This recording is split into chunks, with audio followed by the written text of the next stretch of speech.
Hello friend, जय माता दी। कहते हैं पहाड़ों वाली माता वैष्णो देवी सबकी मुरादें पूरी करती है। उसके दरबार में जो कोई सच्चे दिल से जाता है उसकी हर मुराद पूरी हो जाती है। ऐसा ही सच्चा दरबार है माता वैष्णो देवी का। कहते हैं कि माता का बुलावा आने पर भक्त किसी न किसी बहाने से उसके दरबार पहुंच ही जाता है। हसीन वादियों में, बहुत ही सुंदर वादियों में, त्रिकुट पर्वत पर गुफा में विराजित माँ वैष्णो देवी का स्थान एक प्रमुख तीर्थ स्थल है, जहां दूर दूर से लाखों श्रद्धालु मां के दर्शन के लिए आते हैं। और एक और भी मान्यता है कि जब तक माता आपको बुलाएगी नहीं तब तक आप कभी भी माता के दर्शन के लिए नहीं जा सकते, चाहे आप जितना ही मर्जी जोर लगा लो। जब माता का बुलावा आएगा तभी ही कोई उसका भगत उसके दर्शनों के लिए जाएगा। आज मैं आपको बताऊंगा कि आप किस तरह से माता वैष्णो देवी के दर्शनों में जाएं और कौन कौन सी वहाँ पर सुविधा है और आप इन सब का किस तरह से बेनिफिट ले सकते हैं। वहाँ पर यात्रा करते समय कौन कौन सी सावधानियां बरतनी चाहिए, कहाँ कहाँ से आपको जो पर्ची मिलेगी, यात्रा पर्ची आपको ऑनलाइन बुक करवानी चाहिए जहाँ वैसे ही आपको वहाँ पर जाकर लेनी चाहिए। आप ट्रेन से जाएं या बस से जाएं, जहाँ आप हेलीकॉप्टर से जाएं, चाहे आप एरोप्लेन से जाएं, कौन सा ये जो वे है आपके लिए अच्छा है।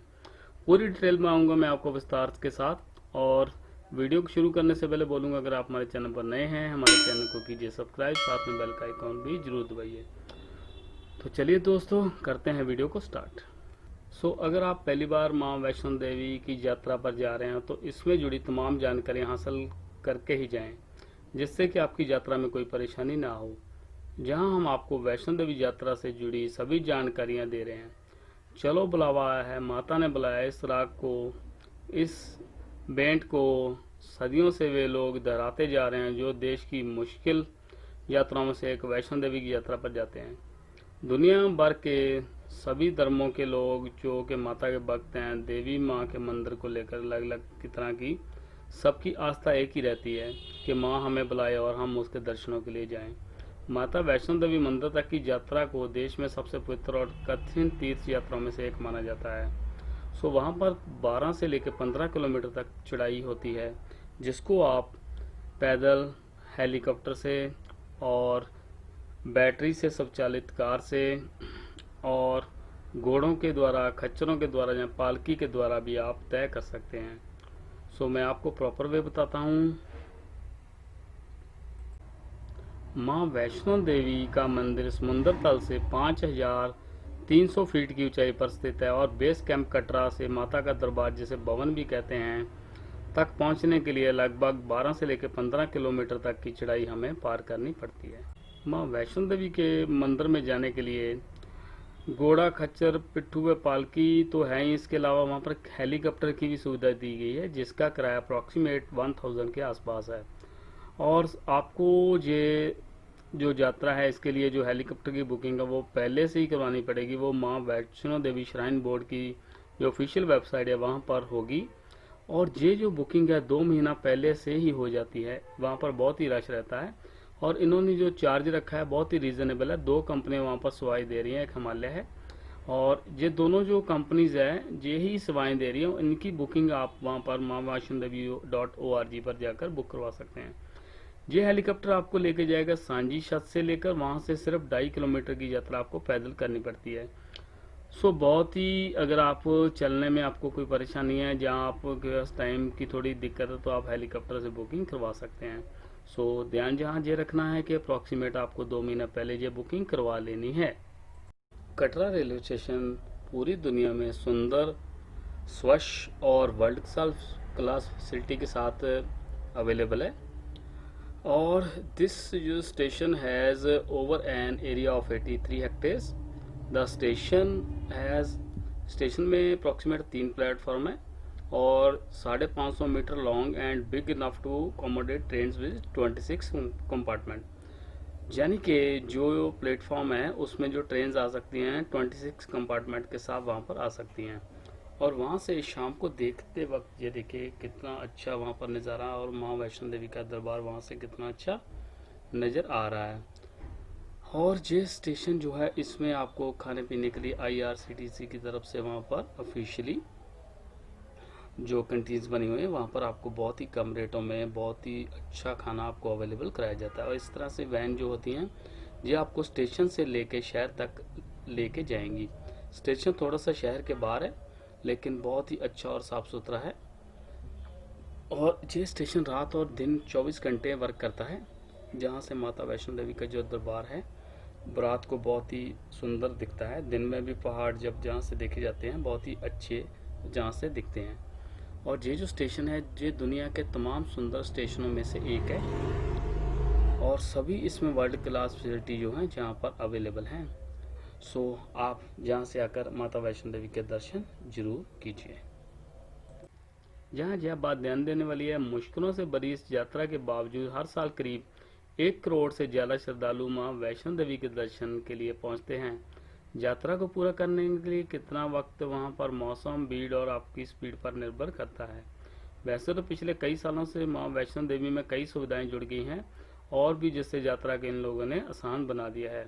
श्राइन बोर्ड इसके लिए बहुत ही अच्छा काम कर रहा है। चढ़ाई के दौरान पूरे रास्ते में जगह जगह आराम घर बनाए गए हुए हैं, जहाँ शेड्स लगी हुई हैं। पूरे रास्ते में शेड्स लगी हुई हैं ताकि आपको गर्मी में और बारिश से बचाया जा सके। वहाँ पर पूरे रास्ते में आपको शाकाहारी खाना मिलेगा। पानी की व्यवस्था थोड़ी थोड़ी देर पर की गई है वहाँ पर। और फ्रेश होने के लिए आपकी रिफ्रेशमेंट का पूरा इंतजाम रखा हुआ है। वॉशरूम जगह जगह बने हुए हैं और मेडिकल सेवाएं भी थोड़ी थोड़ी जगह पर उन लोगों ने दी गई हैं। सो इसलिए श्लाघायोग है ये वैष्णो देवी में श्राइन बोर्ड का जो कदम है, हमें इसकी श्लाघा करनी चाहिए। सो माँ वैष्णो देवी जाने के लिए हमें जो सबसे पहले हमारा काम होता है कि हम वहाँ पर कैसे पहुँचें। सबसे पहले आपको जाना पड़ेगा जम्मू। जम्मू का रानीबाग एयरपोर्ट, अगर आप हवाई मार्ग से जाना चाहते हैं तो आपको जम्मू के रानीबाग एयरपोर्ट, जो वैष्णो देवी का सबसे नज़दीकी एयरपोर्ट है, वहाँ पर जाने पड़ेगा। जम्मू से सड़क मार्ग के जरिए वैष्णो देवी से बेस कैंप कटरा पहुँचा जा सकता है, जहाँ से उसकी अप्रॉक्सीमेट 50 किलोमीटर का डिस्टेंस है। सो आप वहाँ से टैक्सी और बस से भी जम्मू से कटरा जा सकते हैं।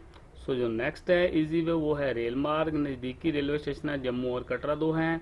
पहले तो जो ट्रेन थी सिर्फ जम्मू तक जाती थी, उससे आगे आपको बस और टैक्सी से जाना पड़ता, लेकिन अभी हाल ही में इन्होंने रेलवे स्टेशन कटरा में बना दिया गया है, जो कि बहुत ही मनमोहक वादियों से होकर ट्रेन जाती है और सफ़र को बहुत ही आसान बना दिया गया है। और अभी तो बहुत ही अच्छी अच्छी गाड़ियाँ जो है दिल्ली से लेकर कटरा और पूरी देश से लेकर हमारे कटरा तक आ रही हैं। इवन के बहुत ही लग्जरी गाड़ियाँ भी कटरा तक आती हैं। इसके अलावा वैष्णो देवी का बेस कैंप कटरा भी, इसमें जो रेलवे स्टेशन है वो जम्मू उदयपुर रेल रूट पर स्थित है। श्री माता वैष्णो देवी रेलवे स्टेशन, जिसकी शुरुआत 2014 में की गई थी, दिल्ली के अलावा कई शहरों में सीधी ट्रेनें जहाँ तक आती हैं। सो आपको कटरा तक आ जाना है। कटरा के आने के बाद आपको पूरी यात्रा पैदल ही तय करनी पड़ेगी। प्लेन और ट्रेन के अलावा राष्ट्रीय सड़क मार्ग से भी आप देश के विभिन्न हिस्सों से जम्मू सड़क मार्ग के जरिए भी जुड़ा जा सकता है। जम्मू होते हुए सड़क मार्ग से कटरा तक पहुंचा जा सकता है। फिर वहां से त्रिकुटा की पहाड़ियों से चढ़ाई माता की दर्शनों के लिए चढ़ने के लिए चढ़ाई आपको स्टार्ट करनी पड़ेगी। कटरा वैष्णो देवी के बेस कैंप के रूप में काम करता है, जो जम्मू से 50 किलोमीटर दूर है। यात्रा शुरू करने से पहले रजिस्ट्रेशन कराना आपको लिए बहुत ही ज़रूरी होता है। और ये जो रजिस्ट्रेशन है ये ऑनलाइन भी आप करवा सकते हैं और ऑफलाइन भी करवा सकते हैं। ऑनलाइन करवाने के लिए आपको माँ वैष्णो देवी श्राइन बोर्ड की जो ऑफिशियल वेबसाइट है वहाँ पर जाना पड़ेगा। वहाँ पर जाकर आप ऑनलाइन रजिस्ट्रेशन करा लीजिए और प्रिंट आउट जो निकलेगा उसको आप साथ में ले जाएं। इसके अलावा आप ऑफलाइन अगर आपने रजिस्ट्रेशन करानी है तो फिर आपको वहाँ पर कटरा में बस स्टैंड के पास जाना पड़ेगा। वहाँ पर जो है रजिस्ट्रेशन की स्लिप आपको वहाँ पर भी मिल जाएगी। लेकिन मैं आपको रिकमेंड करता हूँ कि आप ऑनलाइन ही इसको करवाएं, क्योंकि ऑफलाइन में कई बार यात्रा में जब भीड़ ज़्यादा हो जाती है, माँ वैष्णो देवी के भक्त जब ज़्यादा आ जाते हैं, तब वहाँ पर क्या होता है कि बहुत बड़ी बड़ी लाइनें सुबह से लग जाती हैं। सो आपको लाइन से लगने के लिए बचने के लिए आपको ऑनलाइन रजिस्ट्रेशन करानी ही आसान रहती है। यात्रा शुरू करने से पहले रजिस्ट्रेशन इसलिए करवाना जरूरी होता है कि कटरा से भवन के बीच कई पॉइंट्स हैं, जिनमें बाणगंगा, चरण पादुका, इंद्रप्रस्थ, अर्धकुंवारी, गर्भजून, हेमकोटी, सांची छत और भैरव मंदिर शामिल है। लेकिन यात्रा का जो मिड पॉइंट है अर्धकुंवारी है। और जो यात्रा की पर्ची है वो आपकी बाणगंगा में पहली बार चेक होगी, और उसके बाद जब आप ऊपर वैष्णो देवी के मंदिर में पहुंच जाएंगे वहां पर पास ही जाकर एक बार फिर से आपकी यात्रा स्लिप चेक होगी।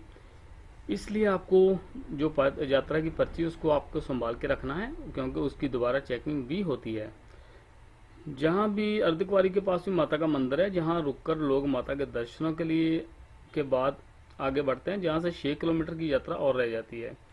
और 19 मई 2018 को बाणगंगा से अर्धकुंवारी के बीच एक नए रास्ते का उद्घाटन किया गया, जिसके 6 किलोमीटर के रास्ते पर श्रद्धालुओं की भीड़ जो है उसको कम किया जा सके। और ये जो यात्रा का यह नया रूट है, अगर आप बिल्कुल आराम से जाना चाहते हैं तो आप इस रास्ते से जाएं, लेकिन मैं आपको रिकमेंड नहीं करता, क्योंकि इससे आपको अप्रॉक्सीमेट 2.5 किलोमीटर का ज़्यादा सफ़र तय करना पड़ता है। सो इसलिए जो पुराना रूट है उसी से ही आप जाएं, वो आसान भी है। वहाँ पर बहुत सी दुकानें, शॉप्स और खाने पीने की चीज़ें भी आपको मिल जाएंगी। सो जो नया रास्ता है वहाँ पर सिर्फ जो श्राइन बोर्ड की तरफ से शॉप्स हैं वही, और रिफ्रेशमेंट की शॉप जो उनका लंगर है वही मिलेगा। और जो पुराना रास्ता है जहाँ पर बहुत सी लोग श्रद्धालु जाते रहते हैं, और जहाँ पर आपको बहुत से मंदिर रास्ते में जो है, अगर आप नए रास्ते से जाते हैं तो आप बहुत से जो मंदिर जो मिस कर देंगे।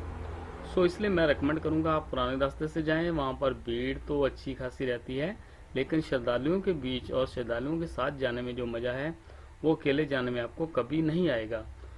सो इसलिए नए रास्ते से जाना चाहते हैं तो आप जाएं, लेकिन मैं आपको रेकमेंड करूँगा कि आप पुराने रास्ते से बहुत ही आसानी से, बहुत ही प्यार से माता का दर्शन करते हुए और आसपास की जो अच्छी अच्छी दुकानें और अच्छी अच्छी जो मनमोहक वादियाँ हैं उनका मज़ा लेते हुए आप जाएं। और नेक्स्ट क्वेश्चन है, कब जाएं माता वैष्णो देवी। वैसे तो वैष्णो देवी की यात्रा पूरे साल खुली रहती है और जहाँ कभी भी जा सकते हैं, लेकिन गर्मियों में मई से जून और नवरात्रे मार्च से अप्रैल और सितंबर से अक्टूबर के बीच पीक सीजन होने की वजह से श्रद्धालुओं की ज़बरदस्त भीड़ वहां पर देखने को मिलती है। इसके अलावा बारिश के मौसम में भी जुलाई अगस्त में यात्रा करने से बचना चाहिए, क्योंकि यात्रा जब बारिश होती है तो तब थोड़ा सा वहाँ पर प्रॉब्लम होती है, वहाँ पर फिसलन थोड़ी सी हो जाती है। इसके अलावा दिसंबर से जनवरी के बीच वहाँ पर ज़बरदस्त ठंड रहती है। सो इन दिनों में भी आप जाने से वहाँ पर अवॉइड करें। लेकिन जहाँ पर ये भी बात है कि अगर आप माँ वैष्णो देवी की यात्रा के लिए जाते हैं, जब आप घर से यात्रा शुरू करते हैं, वहाँ वैष्णो देवी तब से ही आपका ख्याल रखना शुरू कर देती है। और आप माता का नाम लेते लेते चढ़ाई चढ़ें और बिल्कुल प्यार से सब माता के भक्तजनों से बात करते जाएं, आपको कोई परेशानी नहीं होगी। माँ वैष्णो देवी आपकी यात्रा का पूरा ख्याल रखेगी और आपको बिल्कुल ठीक ठाक अपने दर्शन करा के आपको अपने घर तक पहुंचा देगी। सो आप इसलिए जय माता की बोलते बोलते और माँ के भेंट और शब्द को गाते हुए आप वहाँ पर यात्रा शुरू करें और बिल्कुल प्यार से ये यात्रा का मजा लें। माँ वैष्णो देवी की यात्रा के समय और किन किन चीज़ों का ध्यान रखना चाहिए।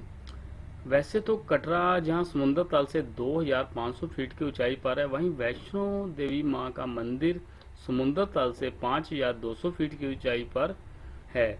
इसलिए दोनों जगह के तापमान में काफ़ी अंतर देखने को मिलता है। अगर मानसून में यात्रा कर रहे हैं तो रेन कोट और छाता अपने पास जरूर रखें। वैसे तो आपको रेन कोट वहाँ पर भी मिल जाते हैं, अप्रॉक्सीमेट 150 रुपीज़ के आसपास वो लोग रेन कोट बेच रहे होते हैं, सो आप वहाँ से भी ले सकते हैं। सर्दियों के मौसम में ढेर सारे ऊनी कपड़े, जैकेट, टोपी और ग्लव्स का साथ में रखना ना भूलें। जब चाहे आप गर्मियों में जा रहे हैं फिर भी अपने साथ कुछ गर्म कपड़े 1-2 जरूर लें, क्योंकि रात को हर रोज जब रात का टाइम होता है हर रोज ऊंचाई होने की वजह से वहाँ पर ठंड हो जाती है, और वहाँ पर जब आप सोएंगे तो वहाँ पर आपको कपड़े गर्म अपने पास रखने पड़ते हैं। सो वहाँ पर लेकिन ये एक बात है कि वहाँ पर आपको यात्रा में कंबल वहाँ पर मिल जाते हैं, और आपको वहाँ पर होटल में चाहे वहाँ पर बुकिंग आपको ना मिले, चाहे आपको वहाँ पर माँ वैष्णो देवी की वहाँ पर जो श्राइन बोर्ड की तरफ से रूम बनाएंगे वहाँ पर आपको जगह ना मिले, लेकिन फिर भी वहाँ पर बहुत सी सराह ऐसी बनी हुई खुले हाल हैं जहाँ पर आपको बिल्कुल जगह मिल जाएगी, और वहाँ पर कंबल आपको फ्री ऑफ कॉस्ट आपको दिए जाते हैं। उनकी थोड़ी सी आपसे पैसे जो एडवांस में जमा कराए जाते हैं, लेकिन वही पैसे आप ध्यान से देखिए, जो पैसे आपसे लेंगे सेम नोट आपको वो लोग वापस करेंगे। वो नोटों पर भी निशान लगा के रखते हैं कि किसी भगत का नोट भी ना बदल जाए।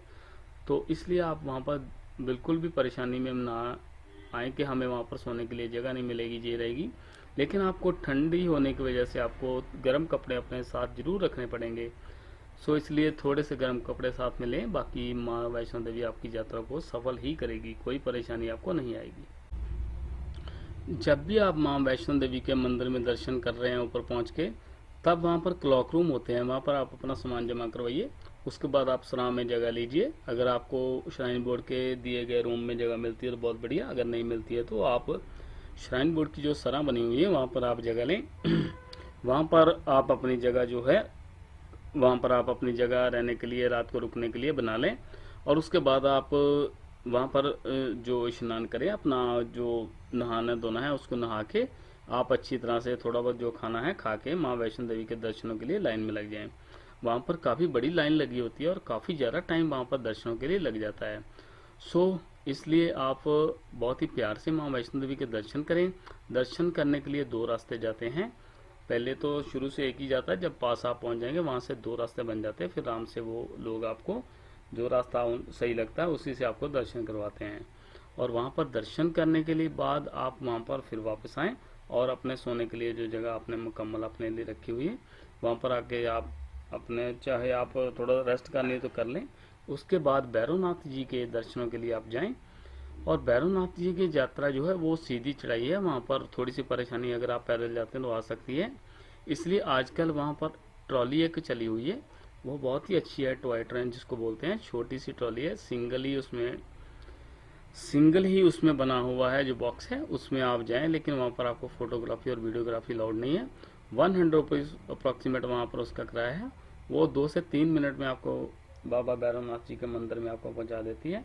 और जो किराया है वो जाने और आने का दोनों का मिला के ही वो लेते हैं।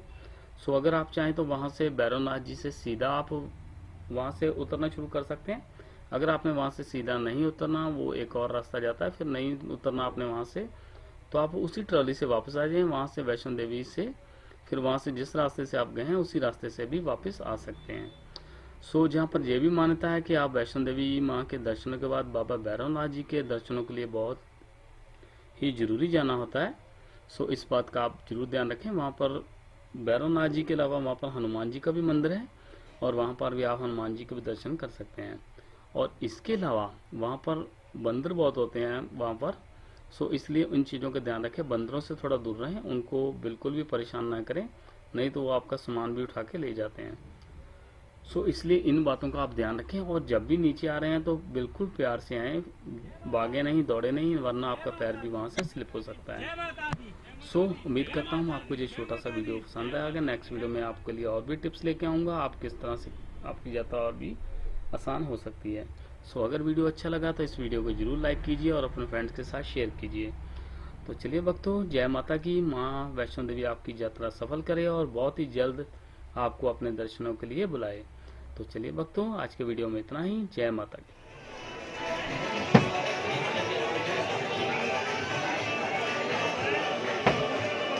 क्या किया?